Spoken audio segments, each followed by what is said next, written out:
السلام عليكم، ازيكم يا شباب؟ عاملين ايه؟ يا رب دايما تكونوا كويسين وبخير، واهلا بيكم في فيديو جديد من فيديوهات السي اس اس. تعالوا نجرب نعمل بقى مع بعض ديموس كده يعني كامله. انا همسح دول خالص وهمسح ده كده. انا عاوز اعمل ايه في الديمو ده؟ عاوز اعمل حاجتين انا كنت وريتهم لكم، تعالوا نشوفهم تاني. انا عاوز اعمل اتنين ديمو زي ده في منيو بالشكل ده، وديمو تاني في حاجه زي تول تيب كده. لما اقف على حسن دي بيطلع لي ايه؟ تول تيب معينه مكتوب فيها كلام يعني. عادة الناس لما بتيجي تعمل منيو يا شباب بيعملوها في تاجة ايه؟ يو ال. فانا هعمل يو ال جواها ال اي، وكل ال اي هعمل فيها ايه؟ لينك على صفحه. طبعا انا ما عنديش صفحات، هعتبر ان انا كاني ايه؟ هروح على هاش بيج 1 مثلا، والصفحه دي هيبقى اسمها بيج 1 وهكذا.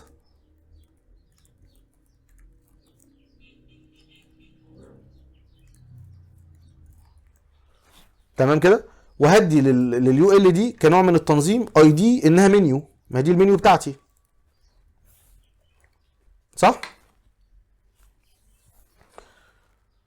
وممكن ادي مثلا كمان لكل واحد من ال اي دول كلاس عشان لو احتاجته برضو يبقى مثلا اسمه ايه؟ ايتم مثلا.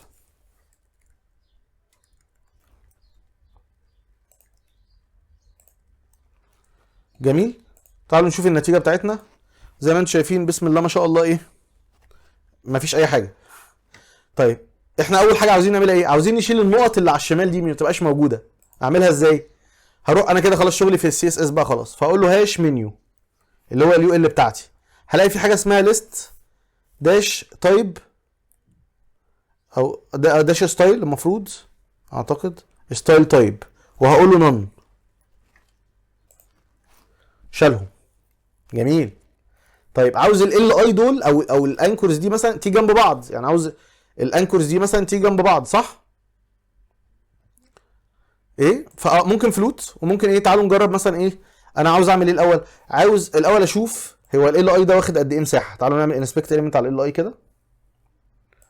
انا واقف على ال اي، شايفين في حاجه اسمها يوزر ايجنت ستايل، دي انا مش عاملها، هو اللي عاملها. هو بيقول ان الديسبلاي بتاعه ليست ايه؟ ايتم. فانا لو جيت قلت له بلس دي هيضيف لي كلاس عشان اجرب بيه، خدتوا بالكم؟ فانا اقدر اقول له مثلا ايه؟ ديسبلاي انلاين، اللاين بلوك جم جنب بعض. جميل. فانا هاجي كده اقول له ايه؟ طيب هات لنا بقى الدوت منيو او الدوت ايتم اسف. اقدر اقول له كمان ايه؟ الهاش منيو. انا كنت بحاول من البراوزر اظبط الموضوع ده، فجيت عملت انسبكت اليمنت كده، وقفت على الايتم وقلت له ايه؟ بلس دي زود لي كلاس اجرب بيه، شايف؟ قمت كاتب ديسبلاي انلاين بلوك، ظبطت معايا. فاروح اعملها في الكود عندي بس. دلوقتي اروح على الايتم بقى دول اللي هم ال اي، واقول له خلي الديسبلاي بتاعهم ايه؟ اللاين بلوك. تمام. تمام. بعد كده عاوز اعمل ايه؟ عاوز اخلي تاجة الاي يبقى ليها باك جراوند كلر، ويبقى ليها ويتس وايت. فانا عشان اخلي ليها ويتس وايت لازم اديها ايه؟ هي اصلا ايه؟ تاجة انكور يعني. تعالوا نجرب. فانا هاجي اقول له دوت ايتم عشان انا عاوز، مش عاوز اي انا عاوز الاي اللي البيرنت بتاعه ايتم صح. وبعدين هعمل ايه؟ هاجي اقول له اديله باك جراوند كلر بينك. حلو. طب انا عاوز اديله، عاوز اكبره شويه، فاقول له اديله ايه؟ ويتس إيه مثلا خليها مثلا ايه؟ 50 بكسل. وتعالوا نعمل سيف. شايفين ما تاثرش؟ ليه ما تاثرش؟ عشان ده انلاين اليمنت. يبقى المفروض اقول له ايه؟ خليك ديسبلاي انلاين بلوك صح. مش هو الانلاين ما بيتاثرش بالويتس والهايت؟ ما احنا قايلين كده. فلازم احط له هنا انلاين بلوك او اعمل حاجه تانية. شايفين الويتس اتاثر؟ خدتوا بالكم؟ خدتوا بالكم؟ صح. تمام. او اعمل حاجه تانية، ما العبش في الويتس والديسبلاي، العب في البادنج. فانا هقول له مثلا بادنج مثلا 50 بكسل. اداني نفس النتيجه. ها تقريبا يعني. ممكن اتحكم بقى دلوقتي اشيل اقصر البادنج اللي تحت، يعني ما يبقاش كله 50. مظبوط ولا ايه؟ فانا اقدر اقول له ايه، خلي بالكم انا اقدر اكتب البادنج كده، دي طريقه الشورت هاند. ماشي، تقريبا اول واحده دي تقريبا شمال، فانا ممكن اقول له ايه، تعالوا نشوف الشمال واليمين مظبوطين. الشمال واليمين ما فيهمش حاجه، فانا مثلا ممكن اقول له ايه، خلي ده صفر مثلا. تعالوا شوفوا هيأثر فين. شايفين عمل ايه؟ اصل ده جاي في اليمين، شايفين خلى اليمين البادنج صفر. ماشي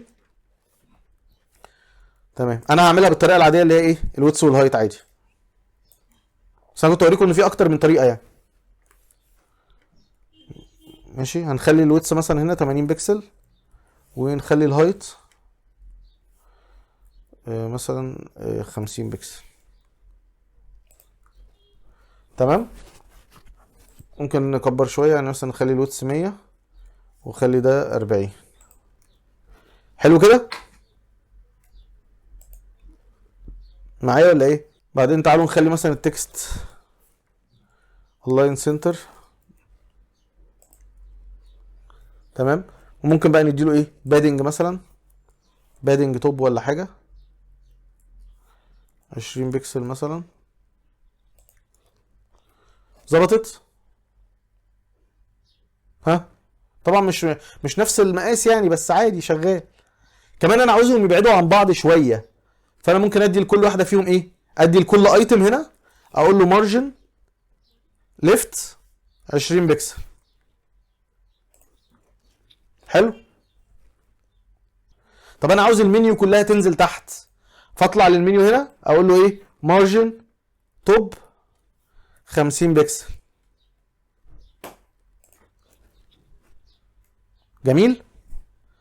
طب انا عاوز التكست اللي جوه ده خطه يكبر شويه ويبقى لونه ابيض ومفيش خط، فدي في تاجة الانكور. فهاجي في الايه هنا اقول له خلي الكالر الاول وايت، وخلي التكست داش ديكوريشن نون، وخلي الفونت سايز 25. 25 طلعت كبيره، خليها 20. حلو كده. عاوز بقى لما هوفر على ايه، على الانكر، لونه يتغير، لون الكلام ولون الخلفيه. فاعملها ازاي؟ فاجي هنا كده هقول له دوت ايتم ايه هوفر، وهاجي هنا اقول له ايه، لازم يبقى نفس السلكتور اللي انا عاوز اغيره. خلي بالكم ليه، هقول لكم كمان شويه، بس لازم اكتب نفس السلكتور اللي عاوزه لما هوفر يتغير. وهقول له ايه، مش احنا كنا عاوزين نغير في الكالر والباك جراوند، ادي باك جراوند هي اصلا كانت بينك، وادي الكالر صح. هخلي الباك جراوند ريد وهخلي الكالر بلاك. تمام. ها عاوز كمان لما هوفر احط بوردر، فانا هاجي كده اقول له بوردر، واقول له ايه 1 بيكسل سوليد بلاك.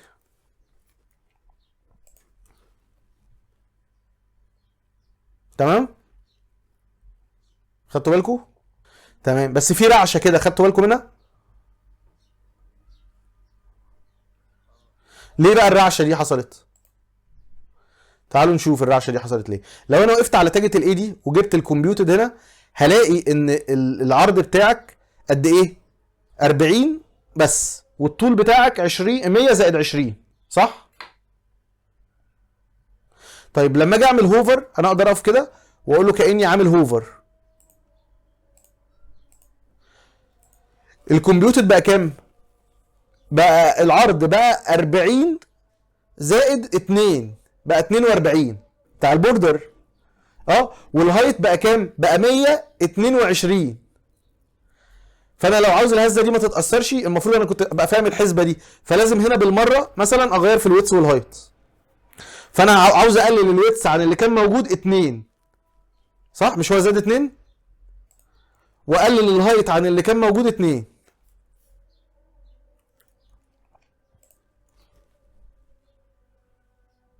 لسه فيها هزه، بس ممكن يبقى فيه بيكسل زياده بيكسل ناقص كده، بس بقت احسن من الاول بكتير صح. فهمتوا الحسبه اللي انا حسبتها دلوقتي؟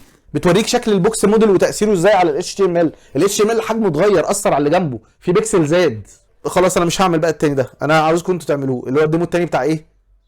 بتاع الهوفر ده. عاوز لما هوفر تعملوا ايه؟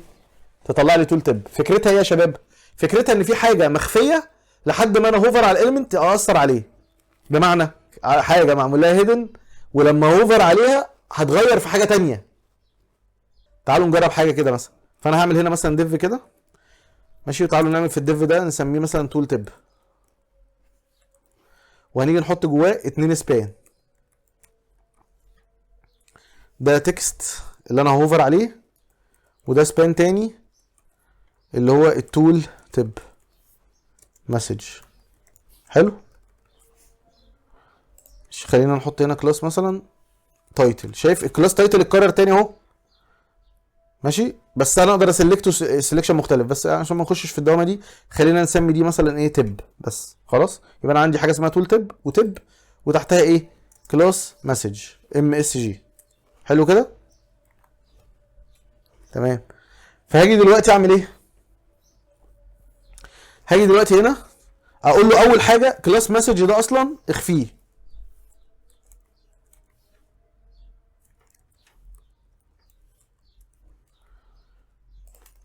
جميل، ادي كلاس مسج ايه مش ظاهر اصلا، انا تكست بس اللي ظاهر. وبعدين عاوز اقول له بقى لما اعمل هوفر على مين؟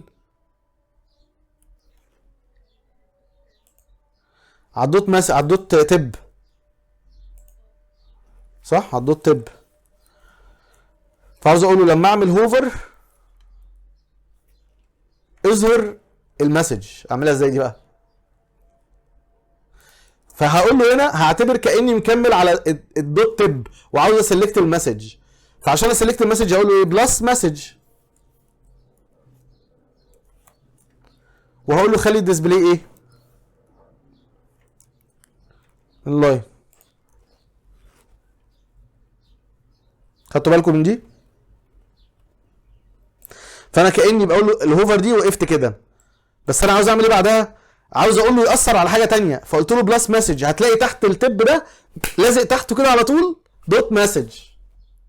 لو انا كتبت سبيس ما كانتش هتشتغل. شايفين؟ مش شغاله. ليه؟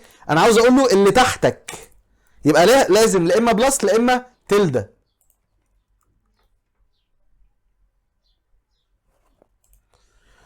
اتمنى تكون واضحه لانها ايه يعني، هي تريكي بس ايه يعني لطيفه، مع انها سهله جدا. انا اقصده في سهله ان انا ما كتبتش اصلا. يعني شايفين التكست قد ايه؟ في نهايه الفيديو اتمنى يكون الفيديو ده كان مفيد بالنسبه لكم، واتمنى ان الفيديو لو عجبكم تعملوا له شير مع اصدقائكم اللي مهتمين بنفس المجال، ومستنيكم فيديوهات تانية كتير. سلام عليكم.